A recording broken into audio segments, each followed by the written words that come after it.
first of all, my first name really is Edward, but I have a twin sister. And when we began to talk, for whatever reasons, there's no logic here, she couldn't pronounce Edward and called me Avi, and that somehow sounded like Avi or something, and became a family name, and et cetera, and then expanded beyond that. So that's where that name comes from. Now, why not the last name? At some point, I have mentioned this twin sister. So we went to school together, a local public school in Brooklyn, New York. And at some point, my parents must have gathered that I was not doing very well in school, and they had me tested. Important key to this story, this is the 1940s, and we have much more knowledge of these things today. So they had me tested, and what they discovered was that I am what's called dysgraphic. Most people have heard of dyslexic, which means has problems reading. I have problems writing. Letter reversals, world's worst speller. I have a trophy to prove it. But anyway, dysgraphic. Letter reversals, pretty bad. And so I get through school, and my mother had arranged that I was in the same class with my sister so that she could cover for me, I believe. She never said that, but I think so. Anyway, then we go to high school. She goes to one high school, I go to another. And in the first high school, goes in New York City, my first report card comes home and I have failed every subject. And my parents pluck me out and send me to a very small private school in New York City. At the end of the second year, the English teacher calls my parents up and says that Avi is the worst student he's ever had, and he has to have tutoring. And that summer I spent a lot of time with a tutor, but she was a wonderful teacher, and she was the one who really got me interested in writing. Now, the key to all this is my parents had discovered that I was dysgraphic, but told no one. Told no one. And much less me. I didn't know it. They didn't tell you? No. I mean, this is 1940s. I think they were embarrassed or whatever. I don't know. I have no idea. They've moved on, passed on, so I can't answer these questions. But the point is that by this time, I'm interested in writing, and so when I'm a senior in high school, I decide to become a writer. And I tell my parents I'm going to be a writer, and they're horrified. Not because they think writing is bad, but they think my writing is bad. And no parent wants their child to set themselves up for failure, right? But they don't tell me. They don't tell me why. So this makes me very angry and so forth. So later on, when I have my first book published, I don't put their name on my books, thereby just Avi, which is a name my sister gave me, and I leave off their name. So, do you find, and obviously you found all sorts of motivations to keep writing, among them taking wonderful trips, paying the mortgage, all of that good stuff. But did that leave you with a hunger to write well, almost out of, not spite, maybe is not the right word, but... Well, I loved to read as a kid. I was a reader. Not coincidentally, my twin sister is a writer as well. So clearly there was an environment that promoted this. But one of the qualities that we, as parents, you're a parent, you alluded to that, is that stubbornness is a quality that can be a pain in the neck, but it also has certain virtues. Stubbornness in the sense, I'm going to do it. I don't care what people say. I'm going to be a baseball player, or I'm going to be a writer, whatever, right? I don't care. And at a certain point, I stopped listening to the criticism. I was going to just do it. And I don't discover that I'm dysgraphic until I'm in my 40s. And it was a revelation. It was like 10 pounds were taken off each shoulder. It was a, and then when I had a computer for the first time with a spell checker, one of the great moments of my life. I could have given a Nobel Prize to the guy who invented the spell checker right then and there. Anyway, so that's an important part of who I am. And we talk about all this rewriting I do. I think part of that rewriting comes out of that dysgraphia, trying to get it right. Is a question that I had on my list originally, and I kind of chickened out because I didn't know how personal the response might be for you. Sure. So at what point then, with that as your background, with these incredibly discouraging things that happened to you along the way, I hope that English teacher that said you were her worst student saw that you 3 Newbery Honors. What did you know? But at what point did you start to think, oh, well, despite those early setbacks, I am a writer. I can do this and do it well? Well, I told you about how discouraging my parents were. But somewhere along the line, as a young man, still in college, I made friends with a few adult writers who were wonderfully encouraging to me for reasons I don't know. One of my favorite stories of this was this guy. He was actually he was a folk singer, a guy named Lee Hayes. You ever hear of a group called the Weavers, a singing Sure. group? He was the bass of the Weavers. Anyway, he was a family friend, and I took a liking to him and he to me. And he was also a writer. And I once came back from college and I said, I mean, this is what you do if you're 17. You hand a pile of stuff to your mentor and say, Lee, could you read this and tell me what you think? I mean, terribly imposing. But he says, well, come back in a week. I come back in a week. Did he read all the stuff? I hope not. But I said, well, Lee, what do you think? Well, he says in this wonderful bass voice, well, Avi, it takes a heap of manure to make a flower grow.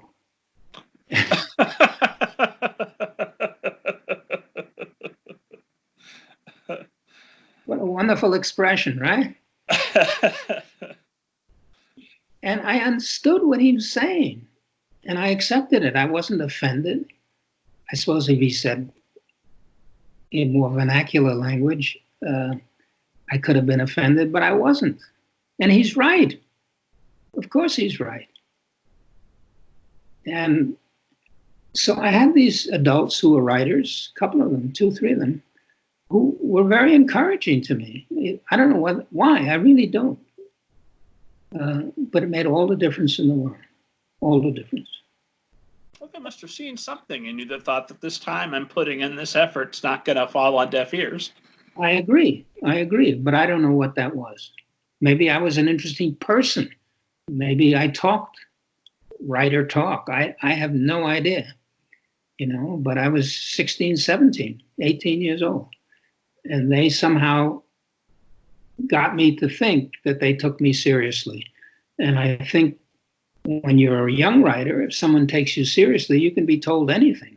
Takes a heap of manure to make a flower grow, and not be offended and react as if, well, that's good advice. That's good advice. So it took me a while to get there. I cost myself a lot of growth that I could have got to sooner had I have taken a chip off my shoulder in my early years. Precisely. So I tried to be very supportive to young writers or would-be writers, because it's hard. It's hard. Writing is very, very hard. And, we of us who are teachers, who are successful at it, young people are often told by teachers with the best of intentions, oh, you can do it. It's not that hard. It is hard to write well.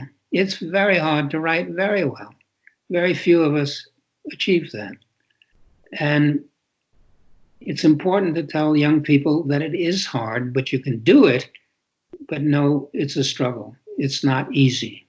It's not easy. And it's one of the things I try to tell. You ask me talking to kids. I always begin by saying writing is very hard. It's very hard for me.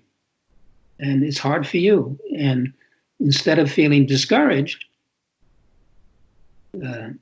you should know that's exactly where you should be. If you write something and you think it's no good, that's a good sign because it's telling you you can make it better. If you think you've written something great, you're in trouble because it's not. It's not. It's not, right? You're a writer, you know that. You sit down and write something, it's no good right away. Maybe you're lucky and you write a paragraph that really rings true. There's a wonderful Johnson Boswell story that I love. Mr. Johnson, my friend, has written this wonderful book. It's full of these wonderful passages, but no publisher will take it. What shall he do? Johnson, tell your friend to take out all the wonderful passages and he will have a good book. Good advice.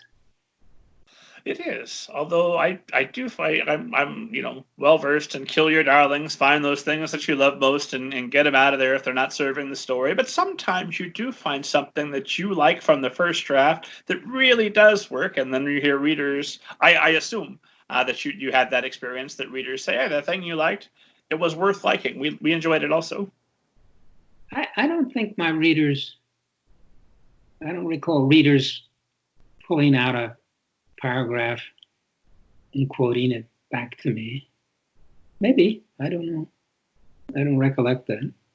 So what I do if there's a paragraph that I really love is what you can do with computers. I pull it out and put it at the end of the book, and then I forget that I took it out. It's fine. So it's still there if you should ever need it, but you're finding you just don't need it. Being kind to myself, but I don't need it. So anyway. Well, that's something I've started doing as well. I have a separate folder just for the passages that I love. They're still there. I can go read them. my own anthology of great writing, right? Yeah. So yeah. If you were me and you knew what I meant when I wrote that, you'd like it too. You would like it. It's relevant to what I'm writing. Yes. Okay. Cool. What else can I tell you? Oh yeah, speaking of chickening out, I know esteemed audience thinks I'm going to chicken out and not ask you the question that I ask everybody, but I'm not gonna. I'm gonna ask, Avi, have you ever seen a flying saucer, and do you believe in them? I want to know why you asked that question. Because I have not seen one, but I think they're real, and even if they're not, so one, I don't do overt political messages, but I would like more people to start asking this question. There's a whole lot of smoke. Let's see some fire. And two, I like to know that even if there's nothing to it, I'm wrong, and everyone who thinks they've seen one is wrong. I like to know who are the dreamers, who believe and speculate. Do we need to pause briefly? No. Okay. I haven't seen flying saucers, but I've seen ghosts. How's Really? that? Yeah. So just as good. Tell us about the ghost you've seen. I decided. Again, most of these stories come when you're a teenager. I mean, I don't think you see. Maybe you do. Anyway, the ghosts I've seen were when I was a teenager. I decided to visit an aunt and an uncle who lived in the country, who I was very fond of, but I didn't want to tell them I was coming. So I hitchhiked across the state of Massachusetts to see them. And as I was approaching their house, there was a sudden summer shower. I stood under a tree and I waited. Rain left. I went on, and as I was going on, I passed a hill. And at the top of the hill was a church. And on the side of the hill, oddly enough, was a cemetery. You don't usually see hills that have cemeteries, but this one did. And as I looked at the cemetery, I saw the figure of a human shape, and it was all misty, and it was just standing there by a tomb. And as I stared at it, it vanished. And I said, Go ahead. And I said, "You don't believe in ghosts." So I walked up the hill and fixed my eyes on the tomb. When I got there, it was an old gravestone covered with lichens. And being the rationalist, I said, well, lichens have sort of phosphorescent aspects to them. That's what it was. And being a complete rationalist, I walked away and told myself that I hadn't seen a ghost. And here I am 40 years later telling you I have seen a ghost. So it was quite a sight, quite a sight. So do you have a definitive answer for yourself? Was it a ghost or no, or do you like not knowing for sure? I like to think it was. Maybe it gives me hope I'll return as a ghost. So I'd like that. Oh, maybe for a couple of years, hang around, see how everybody's doing, but then I would hope there's something to move on to. Well, that would be nice. But I think it would be fun to be a ghost. No?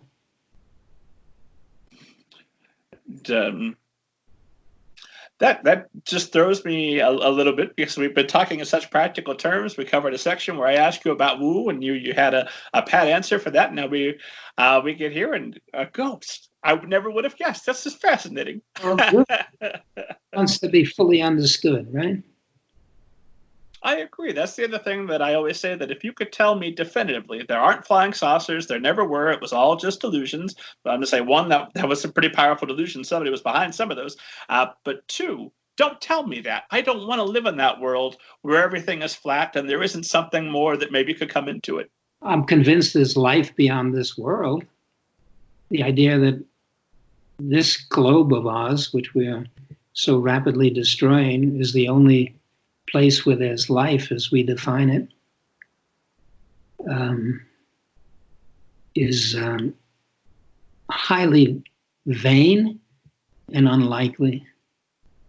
But as I once heard Carl Sagan, the great astrophysicist, say, the great problem of discovering life in other worlds is recognizing that it is life. We have our own definition of life, but the universe may hold other definitions of what life is. And I love that answer. Oh, I think just probability-wise, the odds that we're the only life and on a world teeming with life could be that in a dead universe makes no sense to me. Absolutely, I agree with you. Well, I tell you, I'm watching that clock. I always want to be respectful, responsible, and I've got a last question that I always try to end on, because it's a good catch-all for all the things that I should have asked you and just didn't think of them in the moment. That I'm kicking myself later. That why didn't you ask him this? If there was one bit of advice you could go back and give yourself toward the start of your career or any time in your career when you would have most needed it, that would have made the writer's life easier for you, that would have saved you, or a couple of bits of advice, if there was something that could have smoothed your path, that might smooth the path for any authors listening, what would you tell yourself? That there is no smooth path, that there's no shortcuts.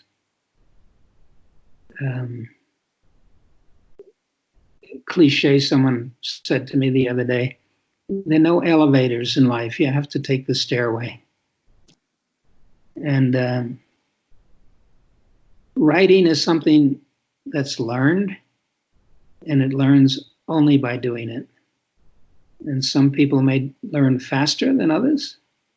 I was slow, and I don't think there's anything that would have sped it up in any way whatsoever. I think maybe the only advice, because it's based on what I did, if I hadn't had kids of my own, I probably would not have written books for kids. So my advice is have kids. That's good advice. But if you have kids, it's very hard to be a writer because you have to take care of them. So expensive. The thing I find amusing is I've never been as good a parent as the parent I was before I had one, because I had all these ideas of who a parent should be, which is why when you were telling me about your parents' actions as a parent now, I'm starting to think, well, what were the motivations? There was probably still some caring and some loving there that just went off a little bit. Well, let me add to that story. Okay, one of my sons, as he was growing up, I realized that he was dysgraphic as well. And I was not going to do what my parents did. I told him, hey, Kevin, you have what I have. We're both dysgraphic. I typed his papers. I talked to him. I talked to his teachers. He knew it all. And as he grew older, I realized he was also a good writer. And I said to him once in high school, you know, you're a good writer. You're much better than I was at your age. You could be a writer. And he says, I can't be. Why? I have a disability. So who did the right thing, my parents or did I? And I love that you still don't appear to have an answer to that. I don't think there is.